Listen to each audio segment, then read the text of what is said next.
भगवान के, शंकर भगवान के। बड़े शर्म की बात है, इतनी बड़ी संख्या में जय के नाम पर सन्नाटा पड़ा। आधे लोग कहते हैं जय, आधे का कहते हैं हाँ हाय हाय नहीं, जय बोलो। कम से कम 20-20 रोटी समेट करके आए हो तो 4 रोटी की ताकत लगा दो।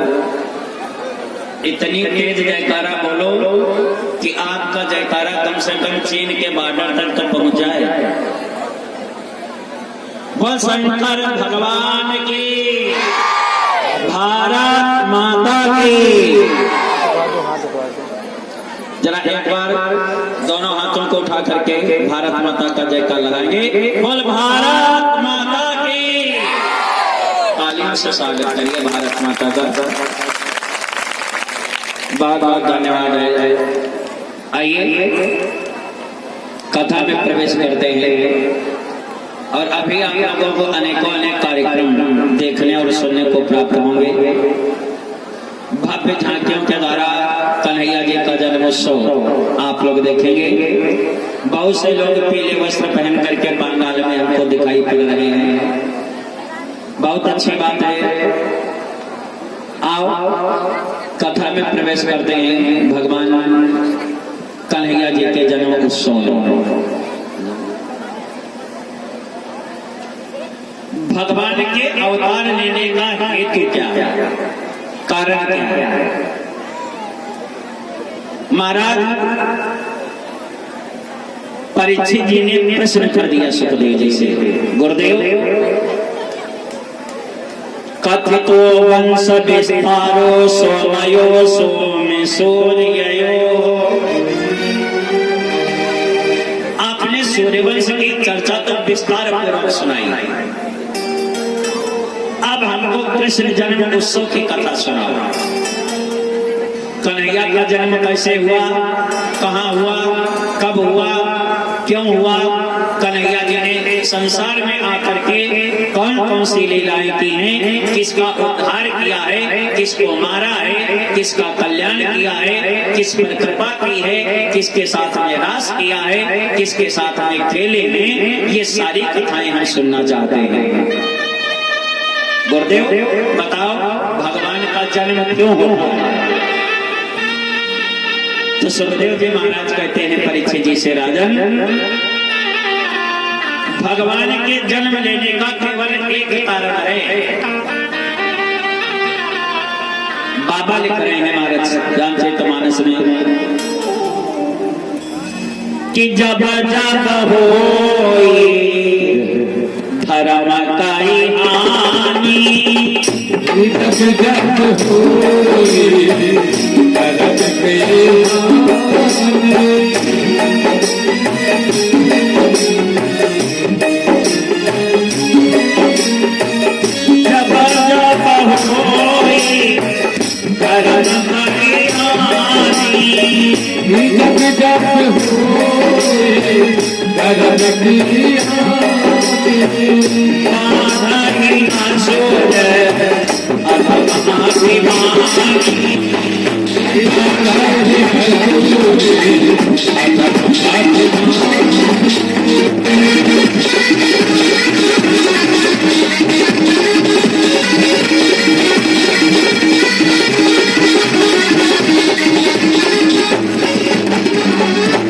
जब जब होई धर्म काई हानि,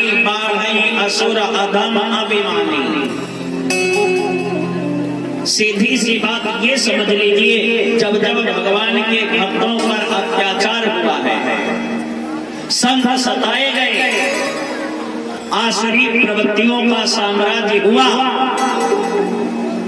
भगवान के भक्तों के ऊपर कष्ट पड़े, तब भगवान का अवतार हुआ। भगवान के अवतार लेने के 4 खंभे हैं और इन 4 खंभों के ऊपर जब जब अत्याचार हुआ है तब तक भगवान का अवतार हुआ है। 4 खंभे कौन है? बोले विप्रधेनु सुर संत हित लीन मनोज अवतार,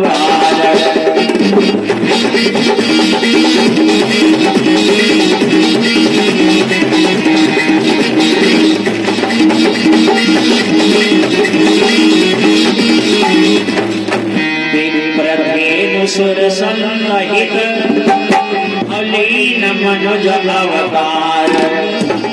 तो निज इच्छा निर्मित तनो माया गुण गोपाल।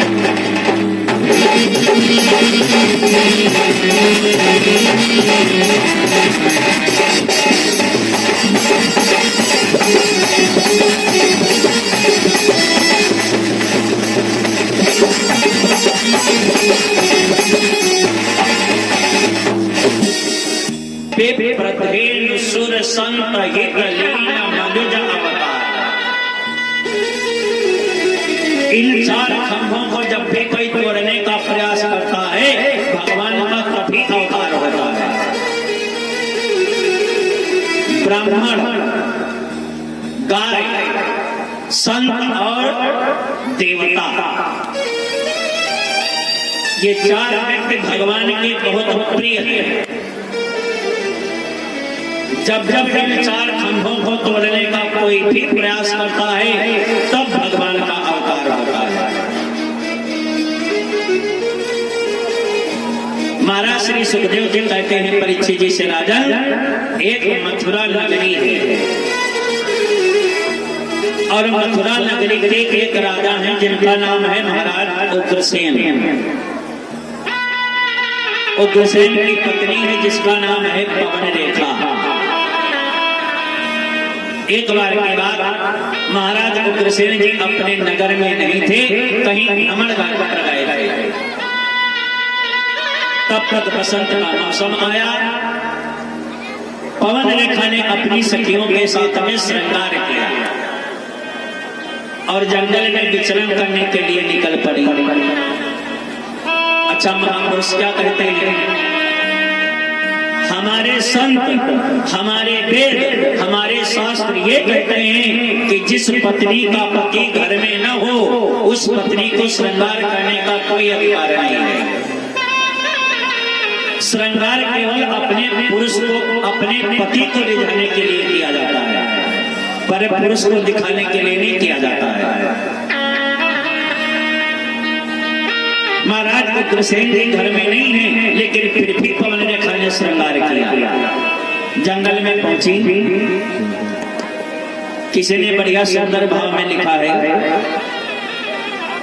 कि पति परमेश्वर, पति है मालिक, अपति है भाग्य विधाता।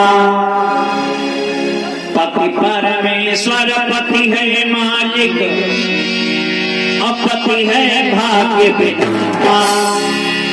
तो पति से बढ़कर इस जीवन में बना न कोई नाता।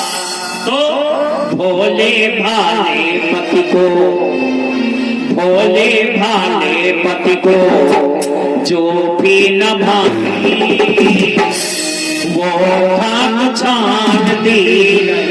भोले भाले पति को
ऋषियों ने माना, पुराणों ने, ग्रंथों ने सबने बखाना।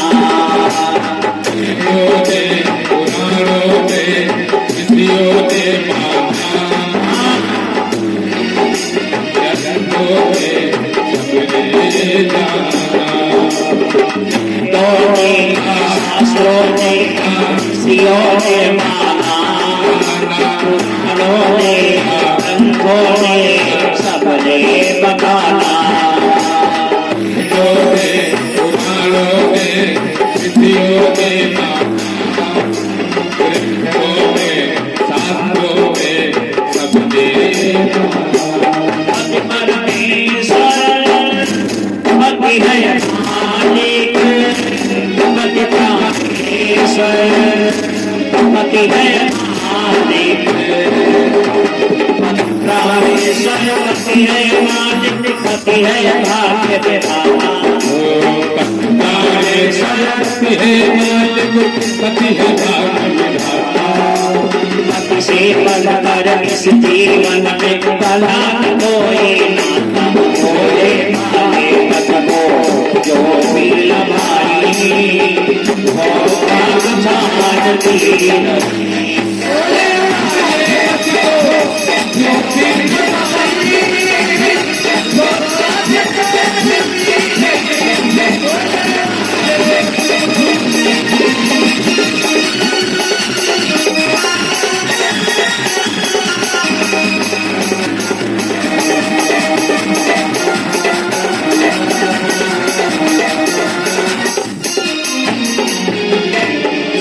केवल पति की सेवा कर लो, सारे देवता प्रसन्न। और जो पत्नी अपने पति को संतुष्ट नहीं कर पाई, तो चाहे जितने मंदिर में घंटा बजाना जा करके, घंटा बजाने से भगवान सुनने वाले नहीं हैं। अच्छा, तुम पति के कपड़े फोड़ो और मंदिर में जाकर दुर्गा जी की पूजा करो। जिंदा बाबा, बरम बाबा, गड़वैया बाबा, मरहुआ बाबा, कपीस बाबा, चाहे जिसकी पूजा करना है।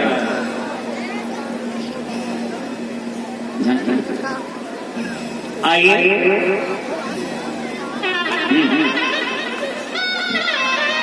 जब तक पति संतुष्ट नहीं होगा तब तक कुछ नहीं हो सकता है।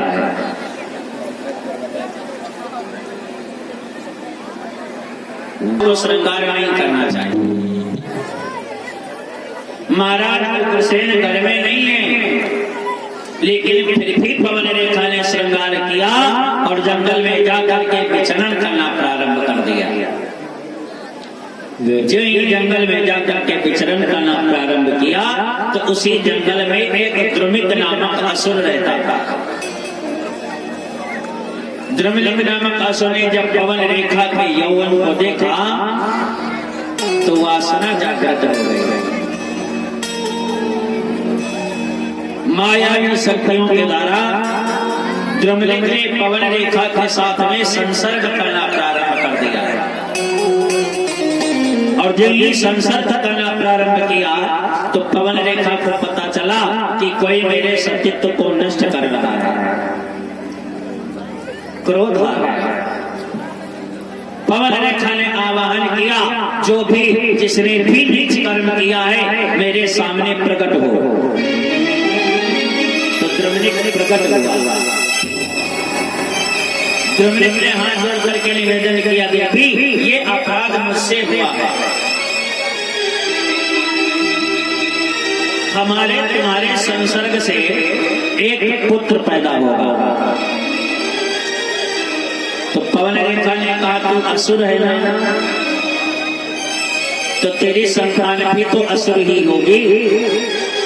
हमको असुर संतान नहीं चाहिए। तो द्रुमलिंग ने कहा, देवी चिंता मत करो,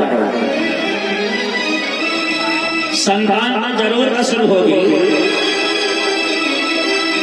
लेकिन मैं तुमको आशीर्वाद देता हूं, इसको मारने के लिए स्वयं परमात्मा को अवतार लेना पड़ेगा। संसार का व्यक्ति को नहीं मार पाएगा। अच्छा, संतान सब चाहते हैं कि संतान हो, लेकिन संतान होनी कैसी चाहिए? किसी ने लिखा है कि बढ़ाए नाम जो कुल का, बढ़ाए नाम जो कुल का, उसे संतान कहते हैं। बढ़ाए माने जो लिखा उसे संतान कहते हैं।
लगाए धर्म में जो धन उसे धनवान कहते हैं, और बढ़ाए नाम जो कुल का उसे संतान कहते हैं।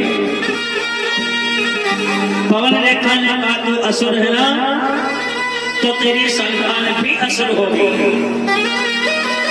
हमको असुर संतान नहीं चाहिए। तो द्रुमलिक ने कहा जा देवी अब संतान तो असुर ही होगी, लेकिन ये मेरा आशीर्वाद है, इसको मारने के लिए स्वयं परमात्मा को अवतार लेना पड़ेगा। संसार का कोई व्यक्ति नहीं मार पाएगा। इतना कह करके द्रुमलिक का अंतर्ध्यान हुआ। पवन रेखा अपने घर में आई। समय का चक्र चलता रहा। 9 महीने के बाद पवन रेखा ने एक पुत्र को जन्म दिया, और जब पुत्र को जन्म दिया तो पुत्र का नाम कंस रखा गया। मैं बार बार कहता हूँ, यथा नामे तथा गुणे। जैसा आप बच्चे का नाम रखोगे वैसे संस्कार आएंगे। इसलिए जब भी नाम रखो तो सोच समझ करके रखो। पहले नामकरण की एक परंपरा थी हमारे भारतवर्ष में। जब बच्चा पैदा होता था तो बड़े बड़े विद्वानों को बुलाया जाता था, आचार्यों को बुलाया जाता था, और उनसे पूजा पाठ करवाया जाता था। कहा जाता था महाराज हमारे यहाँ बच्चा हुआ, इसका नाम रखो। आजकल नामकरण की परंपरा समाप्त हो गई। जो ये बच्चे का जन्म हुआ तो बुआ, मौसी, फूफा, नाना, पापा, दादा सब नाम रखने के लिए बैठे। बच्चा एक नाम रखने के लिए दर्जन भर इकट्ठा। नामों बड़े विचित्र, पप्पू, लप्पू, घप्पू, झप्पू, भगवान जाने। नाम भी बड़े विचित्र विचित्र। वैसे तो मैं विवाह नहीं करवाता हूँ कभी, लेकिन हमारी कॉलोनी में एक विवाह हो रहा था। तो पंडित जी बीमार हो गए, तो हमारी कॉलोनी वालों ने कहा कि महाराज जी आप विवाह करवा दो। तो हम पहुंचे जाकर के मंडप में। दूल्हा भी आया, दूल्हा भी बैठा। तो हमने दूल्हा से पूछा भैया अपना नाम बताओ। तो दूल्हे ने कहा महाराज हमारा नाम फरुहा।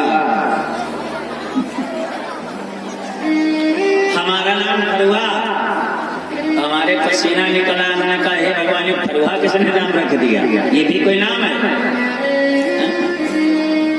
सुखरानी, जगरानी, पता नहीं भगवान जाने कौन कौन से नाम।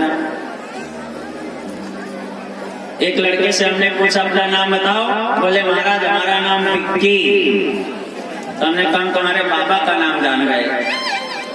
तो उसने कहा हमने अपना नाम बताया है, बाबा का नाम कैसे जान गए? हमने कहा जब तुम्हारा नाम विक्की तो तुम्हारे पापा का नाम बुलेट, बाबा का नाम बोलेरो गाड़ी, नाना का नाम आयशा ट्रैक्टर, सारी फैक्ट्री लगी। एक बेटिया से पूछा नाम बताओ, बोले शिवाका। हमने कहा शिवाका नाम किसने रखा? कहा बुआ ने। हमने कहा बुआ का नाम हम समझ गए। बोले पंडित जी बुआ का नाम कैसे समझे? हमने कहा जब तुम्हारा नाम शिवाका तो बुआ का नाम पेप्सोडेंट, मंजिल की फैक्ट्री घर में रखा। कहने का मतलब है जब भी नाम रखो तो सोच समझ करके रखो। यथा नामे तथा गुणे, जैसा बच्चे का नाम रखोगे वैसे ही लक्षण आएंगे। अच्छा नाम रखो। बालक का नाम कंस रखा गया। अब कंस 5 वर्ष का हुआ। अच्छा हमारे संतों ने क्या कहा है कि पालयेत पंचवर्षाणि, अपने बच्चे का पालन 5 वर्ष तक करो। 5 वर्ष तक बच्चे के ऊपर ना माँ का डिप्रेशन होना चाहिए, ना पिता का डिप्रेशन होना चाहिए। बच्चे को स्वतंत्र कर दो। ये 5 वर्ष की जो अवस्था होती है ये बालक के विकसित होने की अवस्था होती है, उसको खिलने दो। कहने का मतलब ये है अगर बच्चा 5 वर्ष तक पहुंचे और घर में आग लगा रहा है तो लगाने दो, फूंक देने दो, कुछ मत करो। पालयेत पंचवर्षाणि, 10 वर्षाणि पालयेत। लेकिन जब बच्चा 5 वर्ष से बड़ा हो, 10 वर्ष में पहुंचे तो 5 वर्ष से लेकर के और 10 वर्ष तक बच्चे की पिटाई करो। भाई समझ करना, 6 साल का लड़का हो उसके हाथ पैर तोड़ देना, कह देना महाराज बता रहे थे पिटाई करो। ताड़ने का मतलब है संस्कार डालो, प्रणाम कराना सिखाओ, मंदिर ले जाना सिखाओ, सत्संग कराना सिखाओ, तिलक लगाना सिखाओ, चोटी रखना सिखाओ, कलावा बांधना सिखाओ, प्रणाम कराना सिखाओ। हम जब आश्रम में पढ़ते थे हमें प्रणाम कराना तब सिखाया गया, लेकिन आजकल के छोटे बच्चों को प्रणाम करते हुए शर्म आती है, शर्म आती है, कोई नहीं प्रणाम करता है। और अपने बड़ों को जो प्रणाम करता है उनको 4 चीजें मिलती हैं। अभिवादन शीलस्य नित्यं प्रथोपि सेविनः, चत्वारि तस्य वर्धन्ते आयुर्विद्या यशो बलम्। अपने से जो बड़ों को प्रणाम करता है तो आयु, विद्या, यश और बल 4 चीजें मिलती हैं। हम जब तक आश्रम में रहे तब तक प्रणाम कराना सिखाया गया। आश्रम से जब लौटे लखनऊ में हमने रहना शुरू किया तो लखनऊ में जब हमने रहना शुरू किया तो लखनऊ वालों ने हमको प्रणाम नहीं किया। जब रास्ते में मिलते थे ना तो जय श्री राम करते थे। हमने कहा चलो भाई भगवान का नाम है, जय श्री राम करो, अच्छी बात है। थोड़े दिन के बाद भारत देश ने उन्नत कर ली तो जय श्री राम ने उन्नत कर ली। थोड़े दिन के बाद जय श्री राम बंद हो गया। जब लोग जाते थे ना तो कहते थे टाटा टाटा। हमने कहा चलो टाटा करो, ये भी ठीक है। भारत देश ने थोड़ी सी और उन्नत कर ली तो टाटा ने भी उन्नत कर ली। कुछ दिन के बाद टाटा बंद हो गया, भारत देश ने उन्नत कर ली तो टाटा ने भी उन्नत कर ली। अब टाटा बंद हो गया, जब लोग मिलते थे कहते थे बाय बाय। भगवान की कृपा से सबके बाय हो गए, सबके बाय। भारत देश ने थोड़ी सी और उन्नत कर ली तो बाई ने भी उन्नत कर ली। अब जब बाई बंद हो गया, अब जब सुबह सुबह मिलते हैं तो कहते हैं हाय हाय, हेलो हाउ आर यू। अच्छा एक बात बताओ, आपके घर में सुबह सुबह हाय हाय हो? सुबह सुबह घर में 7 बजे हाय हाय हो, अच्छा होगा? सब यही कहते हैं भैया हाय हाय न करो, बाकी चाहे जो कुछ करो। फैसल बन गया, सुबह सुबह मिलते हैं तो हाय करते हैं।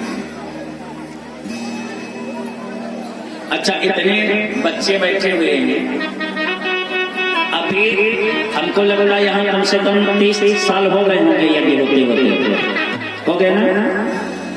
हम तो 2 ही बार आए थे यज्ञ में, इसके बाद 6 साल का हमारा वनवास हो गया, कोई बात नहीं है। लेकिन 30 साल यज्ञ होते होते हो गए। जरा वो बच्चे कलयुग के राम हाथ उठाएं जो सुबह सुबह अपने माता पिता को प्रणाम करते हैं, जरा हाथ उठाओ। एक कलयुग के राम है, धन्य हो महापुरुषों को। अच्छा मैं सोना चोरी तो होना ही हो। पांडाल में बहुएं भी बैठी हैं, वही बहुएं हाथ उठावे जो सुबह सुबह सासों प्रणाम करती हुई। खुदा है कोई? धन्य हो सुलोचना। अच्छा सासू का है प्रणाम करें, गलती इनकी ना है। सास जानते किसको कहा जाता है? सास जानते किसको कहा जाता है? बता दे माता जी, बता मैं। दक्षिणम कटौती न करो। सास उसको कहा जाता है जो 24 घंटे बहू को चैन की सांस न ले दे, वह है सास। बहू ये सोचती है कि सासू जी चाहते कुछ कब निकाले कमरे हाथ में रखे, घर की मालिक हम बने, और सासू जी चाबी गुच्छा अपने पर्स में रखे घूम रही है कि अगर बहू को चाबी का गुच्छा मिल गया तो बहू मालिक हो जाएगी। कंस 5 वर्ष का हुआ, विद्या अध्ययन करने के लिए भेजा गया, और जब आश्रम में कंस पढ़ने गया तो पढ़ने में मन नहीं लगा। पढ़ने में कब मन लगता? जब वो उग्रसेन की संतान होती, कंस द्रुमलिक की संतान है, पढ़ने में मन नहीं लग रहा। एक दिन की बात है, कंस जब अपने विद्यालय से वापस हुआ तो रास्ते में एक अंधा व्यक्ति मिल गया। अंधे ने कंस से पूछा, भैया हम राजा के दरबार जाना चाहते हैं, तुमको रास्ता मालूम है? कंस ने देखा इसके दोनों बल्ब फ्यूज, इसको तो दिखाई नहीं पड़ता है, आगे कुआं है। कंस ने कहा, बाबा राजा के दरबार जाओगे? अंधे ने कहा, हाँ भैया रास्ता बताओ। कंस ने कहा, बाबा 2 कदम आगे बढ़ो, भी दरबार में पहुंच रहे हो, बढ़ो। अब अंधा बेचारा आगे बढ़ा, और जो ही आगे बढ़ा तो छपाक से कुएं में गिरा जा करके कंस ताली बजा करके नशा बाबा दरबार पहुंच गए। और आगे बढ़ा, गौशाला फूंक दी, और आगे बढ़ा, गरीब की झोपड़ी में आग लगा दी, और आगे बढ़ा, मंदिर की मूर्ति तोड़नी प्रारंभ कर दी। कहने का मतलब ये है, कंस जितना बड़ा हो रहा है उतने ही अत्याचार बढ़ रहे हैं। उग्रसेन के दरबार में कंस की शिकायत पहुंचने लगी, तो उग्रसेन ने कंस को बिठाया और समझाया, भैया ये प्रजा है, ये जनता है, जनता जनार्दन की आवाज होती है, भगवान की आवाज है, जनता को परेशान मत करो। तो कंस ने कहा, पिताजी ये तो अपना अपना स्वभाव है। अरे उनको चमन में आग लगाना पसंद है, लगाना पसंद है।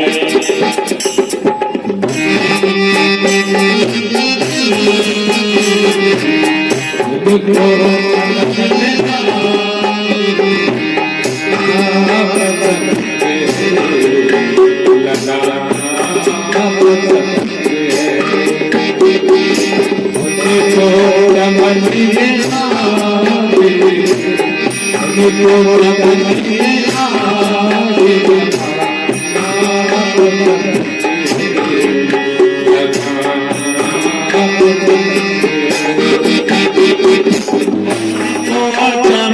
में आग लगाना पसंद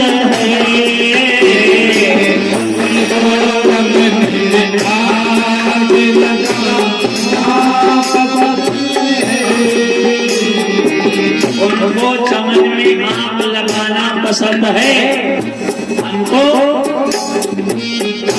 तो श्याम रंग में, हमको तो श्याम रंग में नहाना पसंद है, नहाना पसंद है।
सने